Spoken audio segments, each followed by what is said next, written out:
Miyerkules sa Madles, ang sinugdanan sa Kwaresma, usa ka 40 ka adlaw nga pagpangandam nato alang sa paghandom nato pagsaulog sa kasakit, kamatayon o pagabanhaw sa Ginoo kanang gitawag natong Paschal Mysteries. O ato kinagisugdan pinagi sa pagbutang o mga timaan sa agtang o sa mga abo aron pagpainumdum ka nato sa ato ang mga tawhanon nga mga kauyangan, tawhanon nga panginahanglan sa Dios nung gugma og kaluoy. Ang 40 ka adlaw, ang numero 40, importante kana sa balaang kasulatan, Kwaresma. Tungod kay ato naibaw-an nga ang mga Israelita, ang mga piniling katawan sa Dios nga gipagawas sa Ginoo gikan sa kaulitan sa Ehipto, biyahe sila sa deserto sulod sa 40 ka tuig, 40 years. Nganong ingana man ka dugay, gikan kay dili lalim ang ilang giagian. Mulikay sila sa mga tribo nga nagpuyo diya sa deserto. So dili lalim ang giagian, ilang konfronta ang mga hagit nga naa sa deserto, kagutom, kauhaw, mga has nga mala, mga venomous nga snakes nga mupaak nila. So dili lalim ang ilahang journey, 40 years in the desert before they reach the promised land sa Canaan. Diya sa deserto adunay mga dautan nga ilang gikonfronta, ilang giatubang. Ug ato sa Masayran nga ang Ginoo usab asay pag-abot sa day panahon nga si Moises didto sa Mount Sinai, 40 usab siya ka adlaw didto. Sa diha nga ang Ginoo naghatag sa iyahang napulo ka kasuguan ngadto kang Moises. Human sa 40 ka adlaw ni kanaog siya ug iya lamang nahibaw-an nga ang iyang piniling katawhan sa Ginoo nga gipagawas gikan sa kaulitan sa Ehipto nagsimba na di ay og Dios pinaagi sa linan o gilanay nga mga bulawan, gipurma nga baka, the molten calf.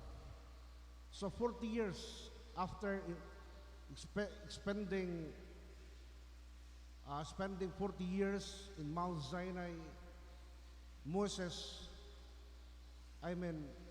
confronted the evils of his people. Si Kristo usab, human siya may nagbunyagan, nagpuasa usab siya og kapatan 40 days sa deserto. Human siya nagpuasa, giatubang usab siya sa demonyo.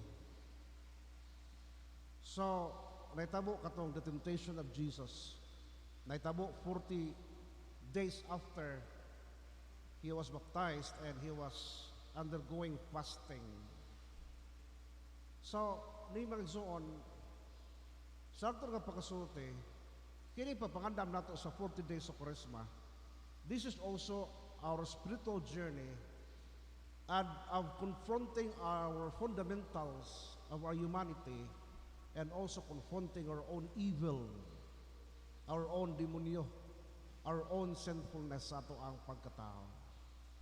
So muna ka na ang nindot nga preparasyon sa pagsaulog nato sa Paschal Mystery sa Ginoo is to first confront our own sinfulness. Saan makita makikisuon nga diya sa mga abo, the traditional pagpahid o abo sa itong mga agtang, duha ka formula ang isulti yan na hinundumi nga abo gagikan o sa abo ka pauli. Ang laing formula kasulti usab ipanunduman kita, biyai ang sala, paghinusol ug tuo sa ebanghelyo. So karong adlaw may gustoon we contemplate our own mortality, our humble beginning, nga gikan ka sa abog ug sa abog ka pauli, nga wala kay rason nganong mapasigarbo ka, maghambugiro ka ni kalibutana, kay abog ka lang. Ug part sa ato ang human weakness or human frailties nga nahisukabot kita sa pagpakasala. Gumikan sa ato ang mga tawhanon nga mga kalaog, kailibgon, ug uban pa mga tawhanon nga mga gitawag nato og desire. Natungod niya na mga igsuon, karong adlaw gipinumduman kita nga anta atong ang kunon ug ato ang ilhon ang ato ang panginahanglan og Dios. Whether we like it or not, we need God. We need His mercy. We need His love.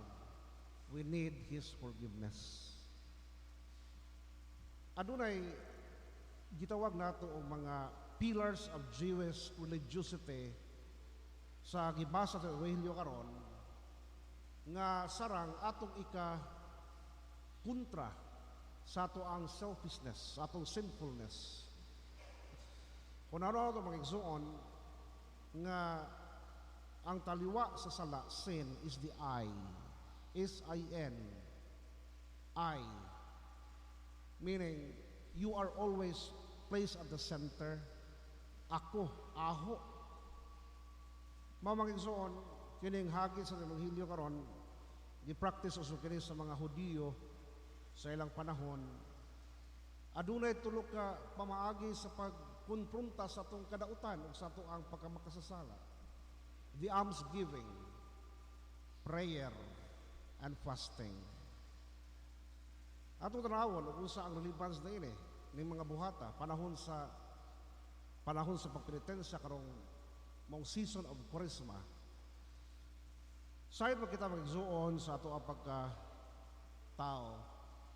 Natin din nga, atong ang kunon tanang kalibutan, aho ni, mag-ilog pagkanita o unsay mga butang nga angay tumangkon, mag-away pagjuta o sa paniya, kaya nagtuo ka man nga imo ang kalibutan, di ka kay bawo nga magunahuna sa uban, mapakyas ka pagunahuna nga ikaw piniyalan lamang sa Dios. Imong ang kuno ng tanan, you have the tendency to accumulate everything to yourself.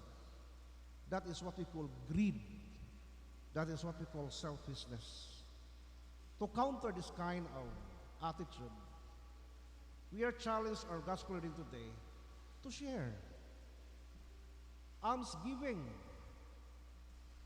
Kinahanglan conscious usab ikaw sa imong isig katao, sa pagnanglan sa imong isig katao diya sa imong palibot, labi na sa mga kabus o sa mga timawa, sa mga tao nga sa nalikway o ginikawan sa katalingban, hinumdumi sila. Wala ka nag-iya sa kalibutan. Kini kalibutan nga mga butang o mga maayo nga gihatag sa Dios, di lamang kini alang kanimo lamang, kundi alang kini sa tanan.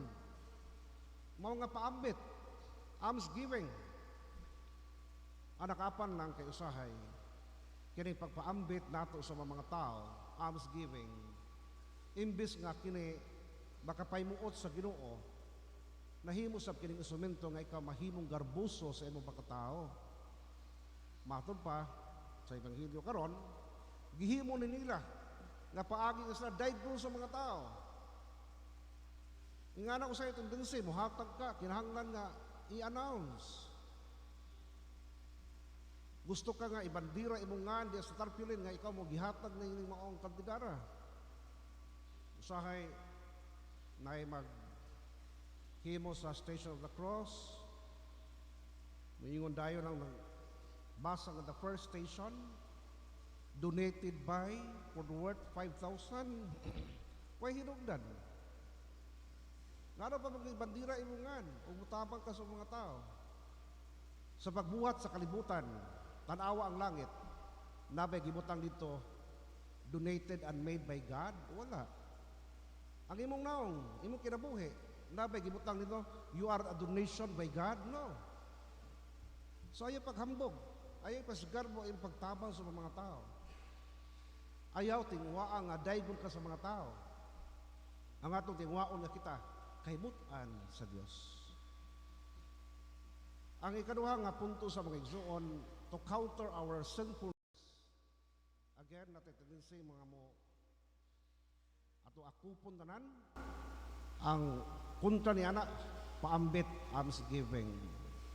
And also we have the tendency to consider ourselves as the measure of everything.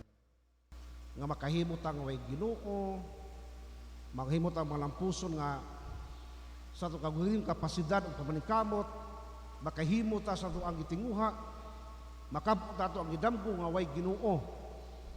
Mausap ka na ang manifestation sa sala. You forget God, making yourself the measure of everything. Makahimo ka sa tanan, pero sala ka na. Mao ka na sala nga gagagbunga ni Satanas, garbo. Mao nga to counter this kind of attitude, this kind of sinfulness, pray is always the challenge sa atong Hindio karon. Ang prayer is not all about the lifting up of our minds and hearts to God. Prayer is all about building a strong relationship and connection with God every day sa atong kinabuhi. Knowing that without God, we can do nothing. No matter how noble our intentions may be, bisag unsa nato pamanikamo sa kinabuhi, but without God, everything is bound to fail. In God alone, we can find fulfillment of everything. Mao nga ampo gyud. Ayaw pagpasigarbo sa imong kagalingon nga makahimo ka sa imong kinabuhi nga walay Dios. Again, pagkontra ni anang maong sala sa pagkagadbuso, una-unaa ang Ginoo pinaagi sa imong pagampo. Then katapusan nga counter nga culture, antidote tambal sa sala sa tao, kini nga to ang sensual desire for food and pleasure. Daghan tay mga gipangandos ng kasing-kasing, matagbaw lang ta. Pagkaon o bisan unsa nga matang sa mga kailibgon that would satisfy and gratify our own basic and sometimes carnal desires. Pero ang hagit sa Ginoo sa ebanghelyo nato karon, aron batukan ang inyong matang sa lawas ng kailibgon, fast, pagpuasa mo, self-discipline, spiritual discipline, spiritual exercise, knowing diya sa imong pagbuasa, imong kaamgo ka nga naa pa di ay mga hunger sa tao nga mas labaw pa sa imong mga physical hunger.